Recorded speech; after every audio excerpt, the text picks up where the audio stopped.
Estas ciudades fantasma y metrópolis desiertas solían estar llenas de habitantes, comercios y otras actividades, pero ahora están abandonadas y olvidadas. Aquí están las 10 misteriosas ciudades abandonadas.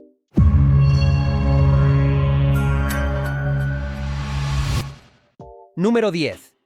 Kayakóy. Construida en el siglo XVIII, Kayakóy estaba principalmente habitada por la comunidad griega de Turquía. Está ubicada en el suroeste del país y fue construida en un estilo clásico griego. A principios del siglo XX tenía alrededor de 20.000 residentes ortodoxos griegos. Sin embargo, la guerra greco-turca provocó una serie de confiscaciones de tierras y, en 1923, los residentes griegos fueron intercambiados por turcos en un intercambio poblacional compulsivo. Hoy en día el pueblo tiene 350 casas, pero permanece vacío, y aunque la naturaleza no ha sido amable con él, sus 2 iglesias ortodoxas griegas y una serie de fuentes y cisternas siguen siendo testimonio de lo que alguna vez fue la ciudad. Número 9. Cahaba. Cuando Alabama fue admitido en la Unión como estado en 1819, Cahaba fue su primera capital. Sin embargo, después de que la legislatura estatal fuera trasladada a Tuscaloosa en 1826, la ciudad comenzó a declinar. En 1865, las cosas empeoraron aún más cuando la sede del condado fue trasladada a la ciudad de Selma, lo que hizo que casi todos se mudaran del área. En 1903, la tierra fue comprada por un ex-esclavo que decidió demoler la mayoría de los edificios para usar el material en la construcción de nuevas comunidades. Los pocos edificios que quedan forman parte de lo que se ha convertido en el Parque Arqueológico de Old Cahaba. Número 8. Mistras. Ubicada en lo alto de las montañas Taygetos, en Grecia, Mistras comenzó su existencia como una fortaleza, pero fue convertida en ciudad en 1262, después de ser tomada por el Imperio Bizantino. Sin embargo, fue alrededor de esta época que el Imperio Bizantino comenzó a declinar rápidamente y muchas de sus ciudades fueron tomadas por los otomanos. Hoy en día, Mistras es frecuentemente considerada como el último centro de aprendizaje y cultura bizantina, e incluso fue el lugar donde fue coronado el último emperador bizantino. Sin embargo, una toma por parte de los otomanos en 1460 llevó a una disminución en su importancia, y tras la Guerra de Independencia griega, la ciudad fue prontamente abandonada. Hoy en día, es Patrimonio Mundial de la UNESCO y posee una importancia histórica innegable. Número 7. Isla Ross. Ubicada en las Islas Andamán, frente a la costa de la India, Isla Ross es pequeña, pero, a pesar de su tamaño reducido, ha sido un asentamiento británico e indio importante durante siglos. Fue nombrada en honor a Sir Daniel Ross, quien habitó y cartografió la isla durante un año en 1788, y entre 1789 y 1792 se construyó un hospital y un sanatorio. Sin embargo, en 1796, los británicos abandonaron las islas del archipiélago debido a las altas tasas de mortalidad y los frecuentes brotes de enfermedades.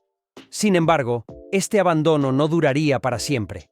En 1857, los británicos tuvieron una buena razón para repoblar la isla debido al inicio de la rebelión india, necesitando un lugar para albergar a miles de rebeldes prisioneros. Aunque estaba bajo control indio, la isla era muy remota, lo que garantizaba que los prisioneros no escaparan.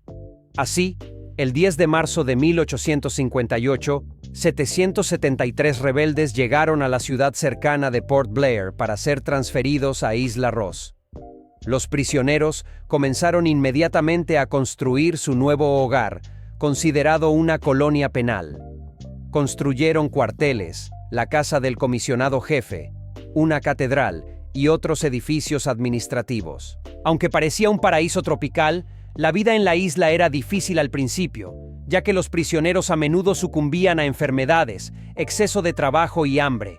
Sin embargo, con el tiempo, las condiciones mejoraron y pronto la isla fue apodada el París del Oriente, debido a su emocionante vida social y belleza. Con el tiempo, las restricciones a los prisioneros se relajaron y en 1937 las prisiones en Isla Ross finalmente fueron cerradas. Sin embargo, las celebraciones no duraron mucho, ya que solo 4 años después, un terremoto de magnitud 8.1 devastó la isla, y en 1942 los japoneses tomaron el control. Permanecieron allí hasta 1945, y solo 2 años después, India recibió las islas como parte de su acuerdo de independencia. Aunque las tropas japonesas y británicas continuaron desempeñando un papel en la administración de Isla Ross en las décadas siguientes, a finales de la década de 1970, la isla fue oficialmente entregada a la Armada India. Hoy en día, la isla está abandonada y la ciudad ha sido más o menos reclamada por la naturaleza.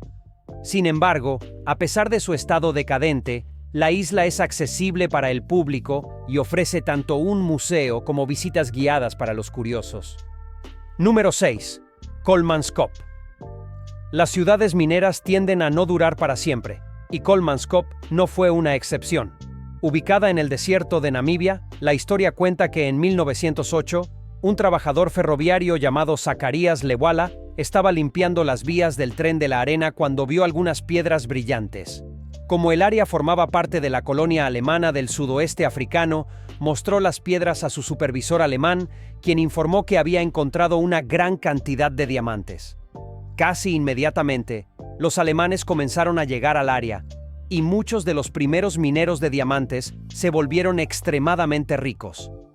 A su vez, comenzaron a construir instalaciones para los recién llegados en la ciudad que se convirtió en Coleman's Cove.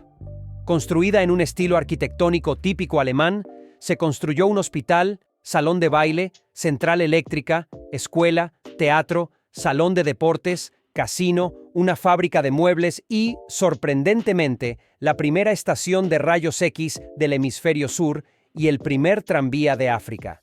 En su apogeo, Coleman's Cove albergaba alrededor de 300 adultos alemanes, 40 niños y 800 trabajadores contratados.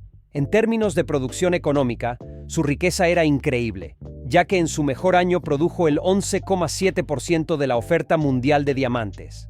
De hecho, Coleman's Cove estaba tan llena de estas piedras brillantes que muchos buscadores solo necesitaban recogerlas del suelo, ya que no era necesario excavar. Sin embargo, esos tiempos lucrativos no duraron para siempre. Durante la Primera Guerra Mundial, los campos de diamantes comenzaron a agotarse lentamente, y a principios de la década de 1920, el área estaba en grave declive. En 1928, las cosas empeoraron aún más para la ciudad después del descubrimiento de los depósitos de diamantes más ricos conocidos, a solo 270 kilómetros al sur de Coleman's Cove. Naturalmente, la mayoría de los habitantes de la ciudad comenzaron a abandonarla en masa, y en 1956, Coleman's Cove fue completamente abandonada. Desde entonces, las fuerzas naturales del desierto han más o menos recuperado el área, cubriendo Coleman's Cove con arena hasta las rodillas. A diferencia de muchos otros lugares históricos, no ha sido objeto de saqueos generalizados como se podría esperar. Después de todo, aunque los edificios están principalmente vacíos, todavía es posible encontrar un par de zapatos de cuero abandonados, lámparas rotas o incluso los restos de lo que alguna vez fue un elegante mueble. En cualquier caso, si estás interesado en visitar la ciudad abandonada, se puede visitar en días seleccionados de la semana, entre las 8:00 y las 13:00 horas, lo que la convierte en una parada interesante en un viaje por el suroeste de África. Número 5. Pripyat.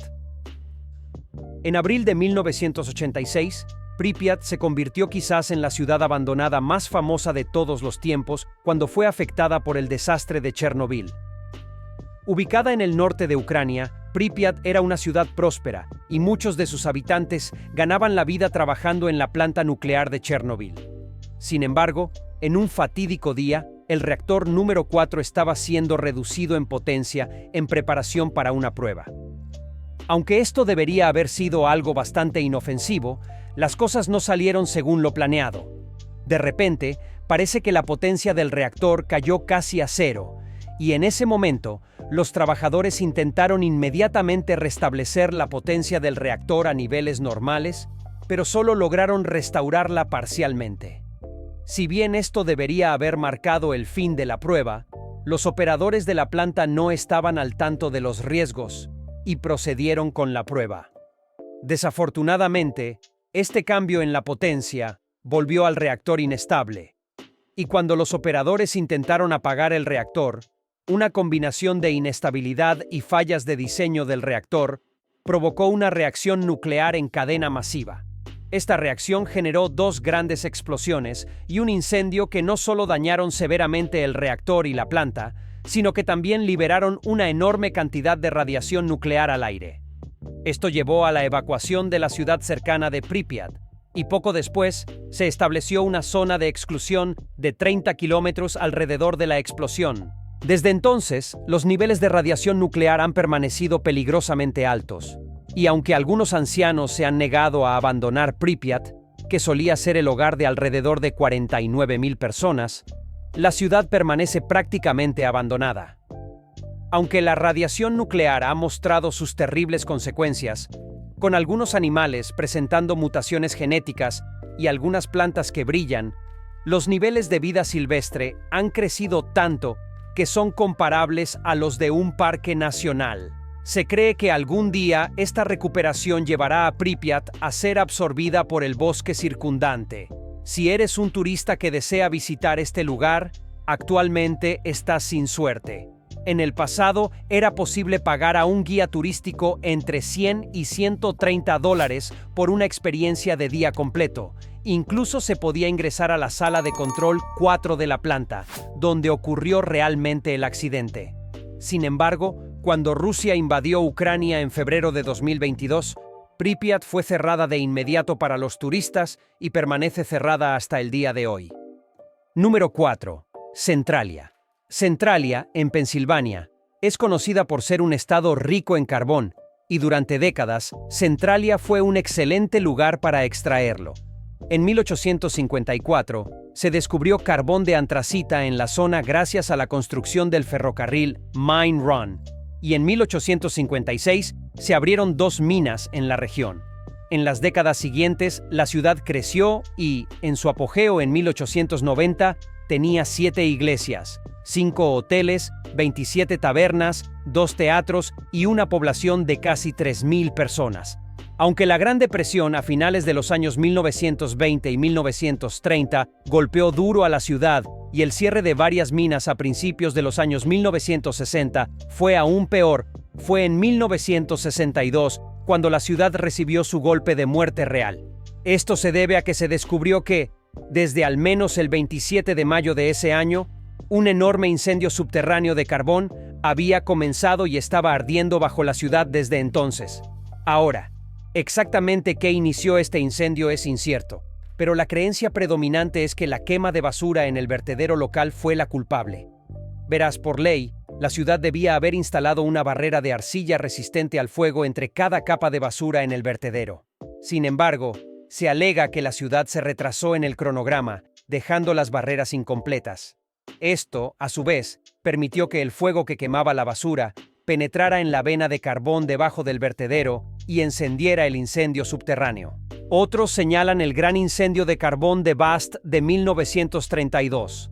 A pesar de que los informes indican que el fuego fue extinguido, la leyenda local dice que algunas llamas permanecieron. La idea es que esto, a su vez, encendió el carbón subterráneo, pero por alguna razón permaneció incógnito hasta que fue descubierto 30 años después, en 1962. Algunos creen que el clima excepcionalmente caliente causó una reacción de combustión espontánea en una de las minas, lo que llevó a la ignición del fuego. Sin embargo, no importa en qué teoría creas, la triste realidad es que el fuego ayudó a matar lo que ya era una industria en declive en la zona. Mientras que la población de la ciudad era de alrededor de 1.500 en el momento del incendio, pronto quedó claro que vivir en la ciudad era un peligro tanto para la salud como para el medio ambiente. Las cosas llegaron a un punto crítico cuando en 1981, un niño de 12 años cayó en un agujero de 45 metros de profundidad que apareció repentinamente en su patio trasero. La mayoría de los residentes fueron reubicados hasta 1984, y en 1992, toda la ciudad fue condenada como inhabitable. La mayoría de los edificios fueron demolidos, creando la Centralia que aún se puede ver hoy en día, es decir, una red de calles pasando por campos vacíos y un bosque cada vez más nuevo. Hoy en día, un puñado de residentes aún vive allí. Sin embargo, la ciudad, para todos los efectos, ha sido abandonada y dejada a los elementos. Número 3. Kraków. Aunque Kraków sea tan impresionante como los otros lugares de esta lista, se destaca por ser especialmente pintoresco. Ubicado en la provincia de Basilicata, en el sur de Italia, tiene una historia antigua con tumbas que sugieren que fue fundado en el siglo VIII a.C. Aunque puede parecer un poco loco que una ciudad pudiera durar tanto tiempo, su existencia continua puede atribuirse en gran parte a su ubicación, situada en la cima de un acantilado de 400 metros de altura.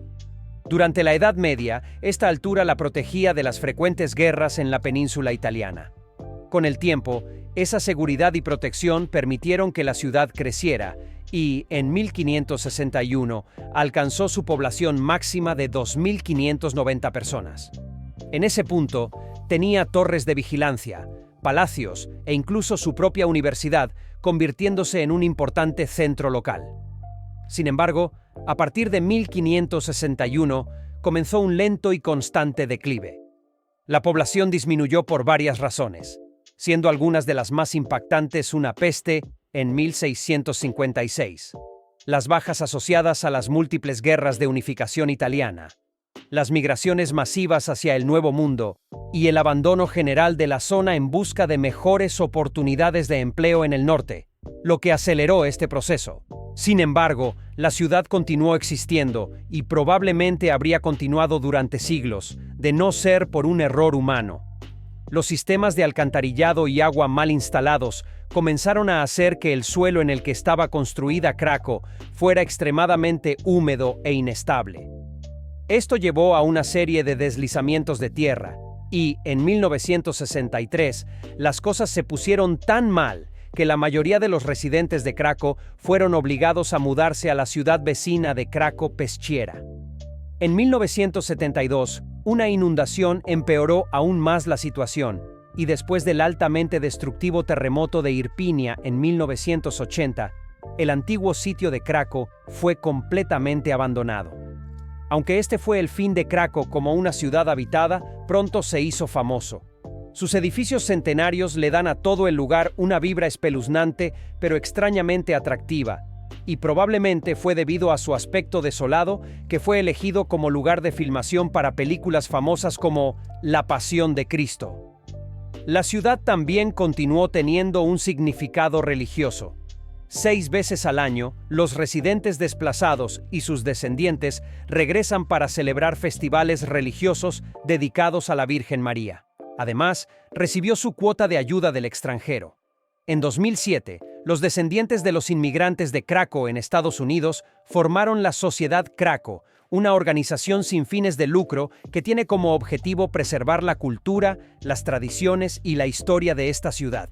Si deseas visitar Kraków como extranjero, la única forma de ingresar es haciendo un recorrido guiado y, aunque es necesario usar un casco de seguridad para protegerse de posibles caídas de escombros, la mayoría está de acuerdo en que una visita aquí es una experiencia muy interesante.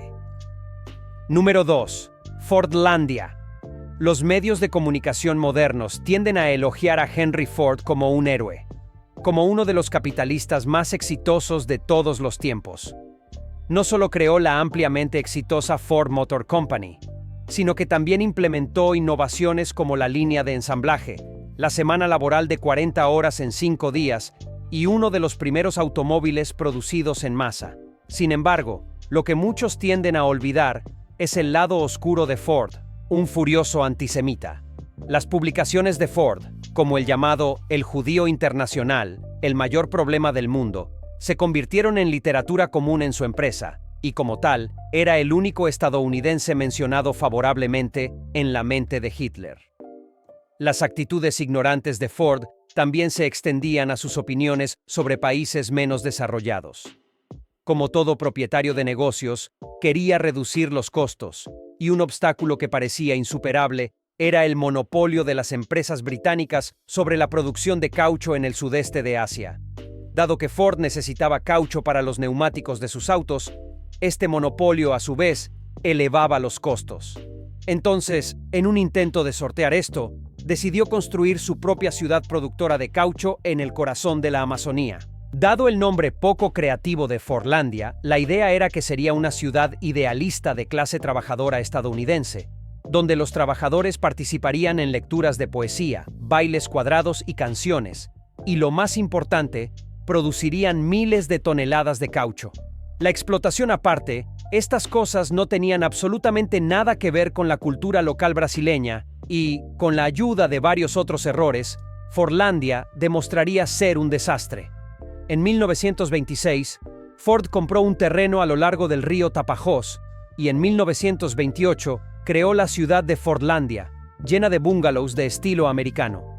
Tenía varias comodidades, como piscinas, hoteles, una biblioteca, una planta de energía e incluso un campo de golf. Y la esperanza era que fuera un lugar donde los trabajadores brasileños nativos y los expatriados de las fábricas estadounidenses de Ford pudieran trabajar juntos en armonía. Sin embargo, eso no fue lo que sucedió. El primer gran problema fue que no había carreteras que conectaran Fordlandia con el resto de Brasil. Por lo tanto, la única forma de ingresar a la ciudad era viajando por el río, lo que resultó ser una pesadilla logística. Para empeorar las cosas, los plantadores estadounidenses, que tenían poco conocimiento sobre el cultivo de caucho tropical, cometieron el error de plantar todos los árboles de caucho juntos, en lugar de espaciarlos. Esto hizo que la mayoría apenas creciera y, incluso aquellos que lo hicieron, rápidamente sucumbieron a enfermedades fúngicas y varias plagas. Lo peor de todo, los estadounidenses lograron enfurecer a los trabajadores brasileños al imponer conjuntos estrictos de reglas inspiradas por Ford, que incluían prohibiciones de alcohol, tabaco y, de manera especialmente ignorante, fútbol.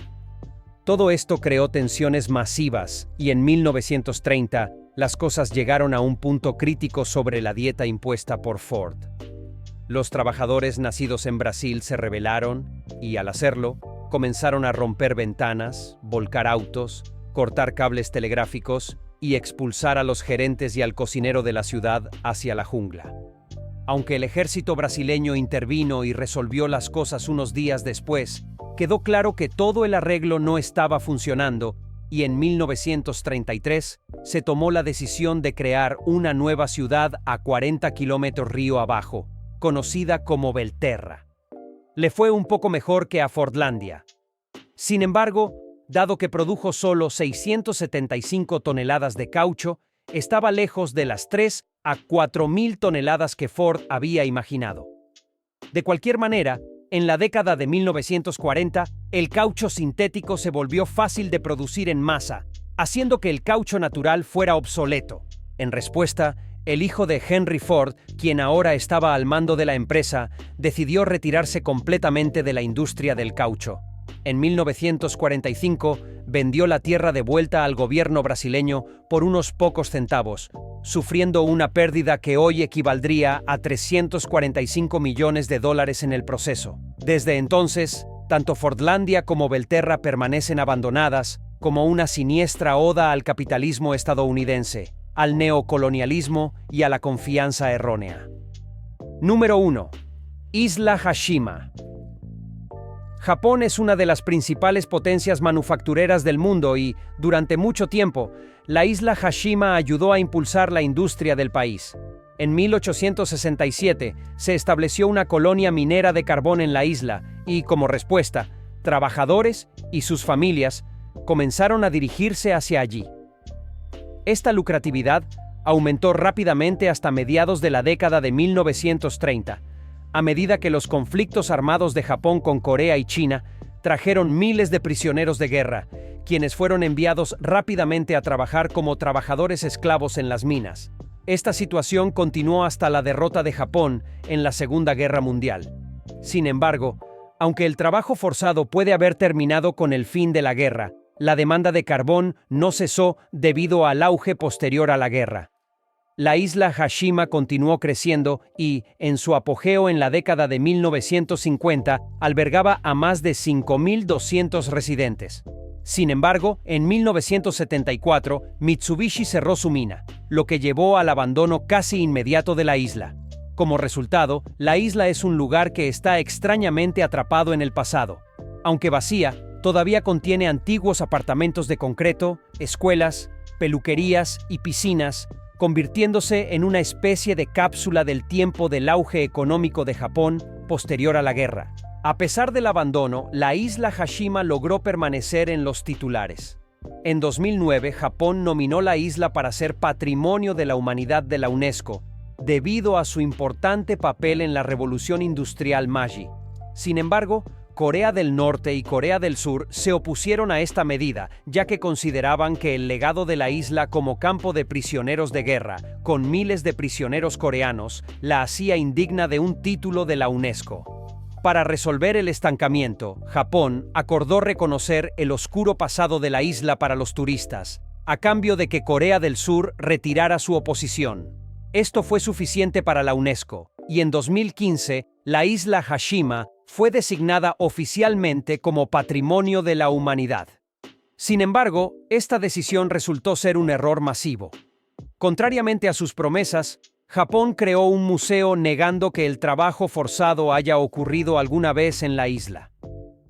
Cuando el museo se inauguró en 2020, el Ministerio de Relaciones Exteriores de Corea del Sur lanzó rápidamente una queja. La investigación subsecuente de la UNESCO descubrió que Japón no había cumplido con su parte del acuerdo original y pidió a Japón que presentara un informe con sus planes futuros para revisar la exposición. Hasta el momento de esta escritura, Japón se ha negado a cumplir con la solicitud y ha optado por enviar un documento de 570 páginas defendiendo la historia de la isla.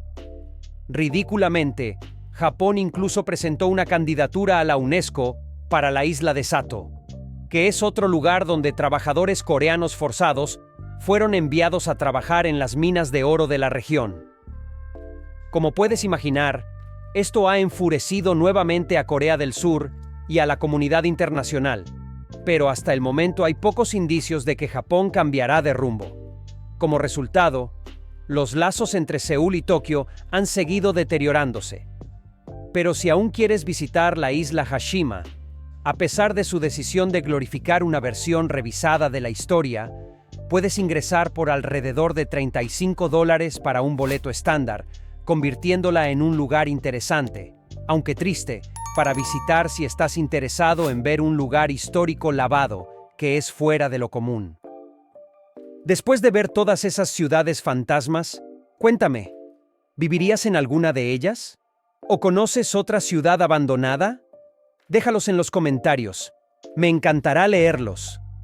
Mira los videos recomendados para continuar tu experiencia curiosa en nuestro canal. Gracias a todos y hasta el próximo video.